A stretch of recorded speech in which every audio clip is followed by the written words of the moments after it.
Hi guys, in this video we will be learning how to sign up for your Roblox account on your desktop. So if you are looking for videos like this or if you are having trouble signing up, just make sure to watch till the end and follow the steps. Now let's get started. First of all you need to do is open any web browser that you are comfortable with on your desktop and then type roblox.com.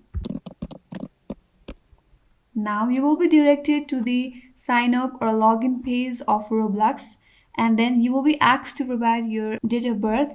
So provide your date of birth. You need to provide your username. So make sure to provide the appropriate username so that the other may know you by your username. Here you go. Now again your password. Create a password with at least 8 characters.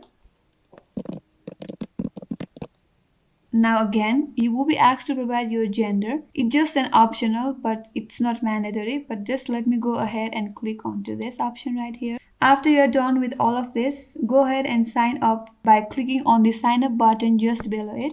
You can also save your password, but for now, just I will go with never. So in this way, you are done with creating your Roblox account on your desktop. So you can see varieties of game right here on your screen. And then on your top right corner, you will see your profile with your avatar. And then if you want to log out, just click on the settings option on the top right corner. Then down below you will see a logout option. Just click on there and you will be logged out. So if you made it till the end and if you like the video, please make sure to subscribe our channel, give us a like, and if you have any question, just feel free to comment down below. And thank you for watching.